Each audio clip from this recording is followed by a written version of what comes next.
الصلاة والسلام على رسول الله وعلى آله وأصحابه ومن والاه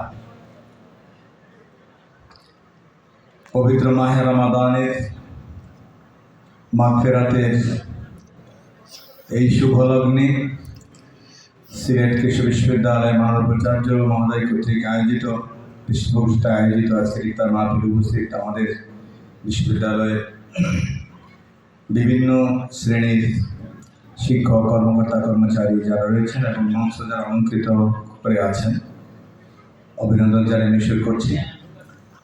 মাহে রমাদানের তাৎপর্য হচ্ছে যে এই মাহে রমাদান আল্লাহ পাক একটা বিশেষ মাকসাদে মানব জাতিকে দান করেছেন, শুধু উম্মতে মুহাম্মদীকে দান করেননি। ইতিপূর্বে যত জাতি গোষ্ঠী পৃথিবীতে এসেছিল সকলকেই প্রায় আল্লাহ তাআলা রোজা দান করেছেন। আমাদের মাননীয় ট্রেজারার মহোদয় কোরআনে কারিমের একটা আয়াত তেলাওয়াত করেছেন। সেই আয়াতের মধ্যে আছে কামা কুতিবা আলাল্লাযীনা মিন ক্বাবলিকুম, মানে ইতিপূর্বে যত জাতি গোষ্ঠী পৃথিবীতে এসেছে তোমাদের আগে সকলের উপরেই কিন্তু রোজা ফরজ ছিল। ইভেন শুধু ইসলাম ধর্ম নয়, অন্যান্য ধর্মাবলম্বী যারা আছে তাদের ধর্মের মধ্যেও এই উপবাস বা রোজা রাখার টাইমিংয়ের হেরফের হলেও তাদের মধ্যেও কিন্তু এটা চর্চা আছে। উদ্দেশ্য কি? উদ্দেশ্য হচ্ছে যে আমরা মানুষ, মানব জাতি সমাজবদ্ধ জীব। আমাদের সামাজিকতা, আমাদের সমাজের শান্তি শৃঙ্খলা সমৃদ্ধি এসব কিছু আমাদের ব্যক্তির উপরে ডিপেন্ড করে। সুতরাং ব্যক্তির জীবনের সংস্কারের উদ্দেশ্যই হচ্ছে মাহে রমাদান।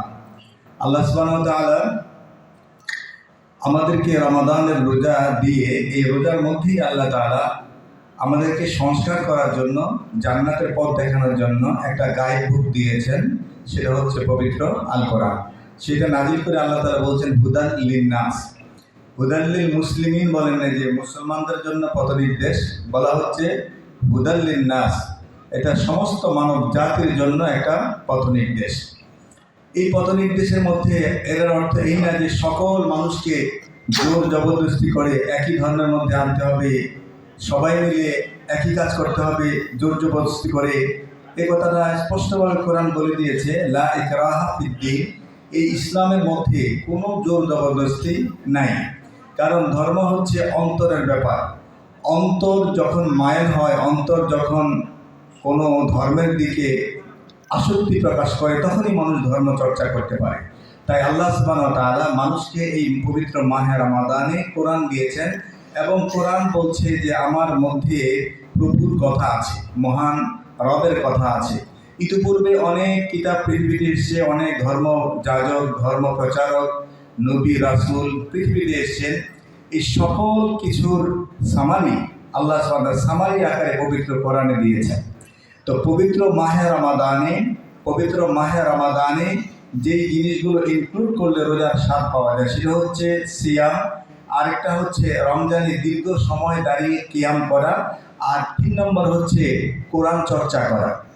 এই 3 বিষয়ের যদি সামারি একটা মানুষের মধ্যে থাকে তাহলে সেই মানুষটাই পারে যে আত্মসংযমের কথা বলি, আত্মশুদ্ধির কথা বলি। এগুলো তো একটা প্র্যাকটিসের ব্যাপার। এটা এরকম ব্যাপার না যে আপনি সকালে হলেন আর বিকালে আপনি খুব ভালো মানুষ হয়ে যাবেন, বিষয়টা এরকম না। এটা ডে বাই ডে গ্র্যাজুয়ালি আপনার মধ্যে কিছু গুণাগুণ ক্রিয়েট করে এবং সেই গুণাগুণের ফলাফল স্বরূপই আপনি কিন্তু বড় কিছু আপনার সামনে আছে কিন্তু অন্যায়, সেটা ত্যাগ করার জন্য যে মানসিকতা, যে মানসিক শক্তি, যে তাকওয়া যেটা আমরা বলি, সেটা আপনার মধ্যে গড়ে উঠবে। এজন্য মাহে রমাদান আমাকে অভ্যস্ত করছে যে তুমি আরেকজনের কথা চিন্তা করো। কোরআনে কারিমে আল্লাহ তাআলা বলছেন যে কাদের মতো মুসলমান হবা, তা আল্লাহ তাআলা বলছেন ওয়াইজা কিলা লাহুম আমিনু কামা আমানান নাস। তাফসীরে জালালাইনে এই আমানান নাস বলছে যে আসহাবুন নবী সাল্লাল্লাহু আলাইহি ওয়াসাল্লাম, নবীজির সাহাবাদের মতো আমাদেরকে ঈমানদার হতে বলা হয়েছে। তার মানে ঈমানদার, রোজাদার, আমরা নামাজি, আমরা সততা, নিষ্ঠা, আন্তরিকতা, ভালোবাসা, মহাব্বত সব কিছুর মডেল উপস্থাপন করেছেন সাহাবায়ে কেরাম।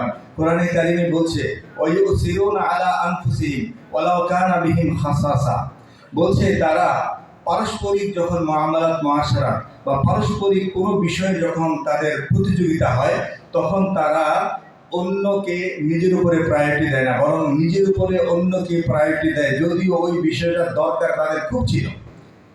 এটা দেখা যায় যুদ্ধের ময়দানে এক সাহাবী পানি বলে চিৎকার করেছে।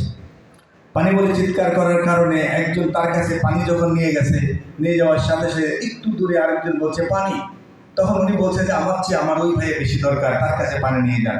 এইভাবে যখন দ্বিতীয় জনের কাছে পানি নিয়ে যাওয়া হলো, তখন সে শুনতে পেলো যে আরেক জায়গায় বলতেছে পানি করে চিৎকার করছে, বলছে আমার চেয়ে আরেকটু প্রয়োজন, তার বেশি, তার কাছে নিয়ে গেল। এইভাবে পঞ্চম জনের কাছে যখন পানি নিয়ে যাওয়া হলো, তখন দেখা গেল তার জীবন চলে গেছে। আবার চলে গেল চতুর্থ জন, তার দেখেছে তার জীবনে চলে গেছে। এইভাবে আবার প্রথম জনের কাছে যখন এসছে, দেখে তার জীবনে চলে গেছে, কেউই পানি পান করে নাই, অন্যকে প্রায়োরিটি দিতে গিয়ে নিজের উপরে। তো এই যে শিক্ষাটা সাহাবায়ে কেরামের, এই শিক্ষা রমজান মাসে আমরা সিয়াম সাধনা করব, আমরা অনেক ন্যায় অর্জন করব। দেখা যায় যে রমজান যখন আসে, আমরা আলেমেরা বা বিভিন্নভাবে প্রচার করি, অনেক সওয়াব হয়, আর মানুষে আসলে এই সওয়াবের জন্যই খালি এটা করলে এত সওয়াব হয়, এটা করলে এত সওয়াব, গুনতে থাকে, কাউন্ট করতে থাকে। কিন্তু এই সওয়াবের প্রতি আস্থাটা কতটুকু? দেখা যায় মসজিদে প্রথম যেই রমজানটা যেদিন আমরা পালন করি, সারা মসজিদে মানুষ ধরে না, কিন্তু 2-3 দিন যাওয়ার পর দেখা যায় এই মানুষগুলি সবাই আছে ক্যাম্পাসে, আশেপাশে মহল্লায় থাকে, কিন্তু মসজিদে তারা নাই। তার মানে প্রথম দিনের যে গুরুত্ব তাদের কাছে ছিল, দ্বিতীয় দিন গুরুত্ব তারা কমে আসছে ডে বাই ডে, এবং শেষ অবধি দেখা যায় মসজিদের লোক খুঁজে পাওয়া যায় না। তাহলে বোঝা গেল যে সওয়াবের যে একটা অ্যাকশন আগে ছিল, আকর্ষণ ছিল, সেই আকর্ষণটা কমে গেছে। এটা যদি আমার কাছে নগদ অর্থে হতো, যে আমাকে যদি প্যাকেজ দেওয়া হতো যে তারা যে পড়বে, নামাজ যে পড়বে, তাকে এরকম $1000 করে দেওয়া হবে, নামাজ শেষ $1000 হাতে করে নিয়ে আসবেন, তাইলে লাঠি পিটা করে মসজিদ থেকে কিন্তু মানুষ তাড়ানো যেত না, কারণ এটা নগদ। তো আল্লাহ সুবহানাহু ওয়া তাআলা বলছেন মা ইনদাকুম ইয়ানফাদু ওয়া মা ইনদাল্লাহি বাক, এই পৃথিবীর মানুষেরা, তোমরা তোমাদের হাতের কাছে যা দেখো, টাকা পয়সা, আত্মীয় স্বজন, স্ত্রী পরিবার, সন্তান সন্ততি, পদ পদবী, যা কিছু দেখো, এই সব কিছু আমার ভাষায় এগুলো হচ্ছে তোমাদের কাছে তোমরা ভাবছো নগদ, আর আমার কাছে যা আছে এটাকে তোমরা বাকি মনে করো। এই বাকি এটা না, বরং তোমরা আল্লাহর উদ্দেশ্যে, আল্লাহর জন্য ত্যাগ স্বীকার করে যা করবা, এটাই বরঞ্চ নগদ। আর দুনিয়াতে যা করছো এটা পাইতেও পারো, নাও পাইতে পারো। স্ত্রীর জন্য যা করছো, স্ত্রীর কাছ থেকে তুমি যা চাও সেটা তুমি পাবা না, সন্তানের কাছ থেকে যা আশা করো সেটা তুমি নাও পেতে পারো, তোমার কলিগের কাছে যা চাও নাও পেতে পারো।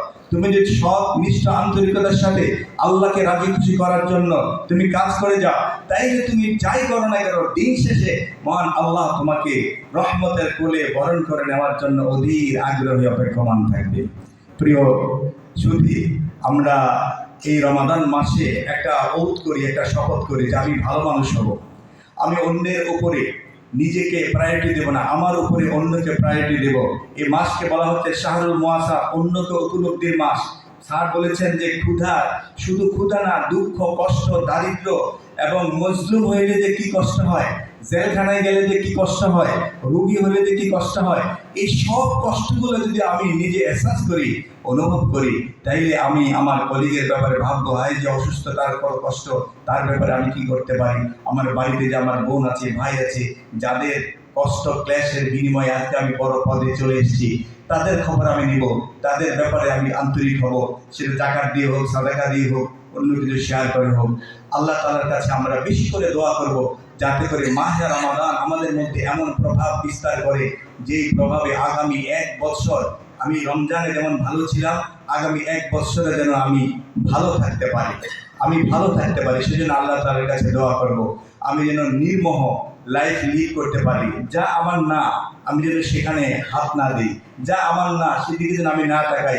আরেকজনের বড় বাড়ি আছে, তাতে আমার কি আসে যে এটা আমার না, ঠিক তেমনি আরেকজনের সুন্দরী নারী আছে, সেটা আমার না, এরকম যদি আমরা মনে করতাম, তাইলে আজকে সমাজে ধর্ষণ, হানাহানি হচ্ছে, এই সমস্ত বিষয়ে আমাদের সেই তাকওয়ার জ্ঞানটা, তাকওয়া মানে হচ্ছে যে আল্লাহ পাককে হাজের ও নাজের জেনে আমি আপনার কাছে যতটা কাছাকাছি, আল্লাহ বলছেন ওয়ানাহনু আকরাবু ইলাইহি মিন হাবলিল ওয়ারিদ, যে আমি তোমার এই রগের আরো কাছাকাছি আছি। সুতরাং এরকম কাছাকাছি যে মনে করে, সে কখনো অপরাধ প্রবণ হতে পারে না।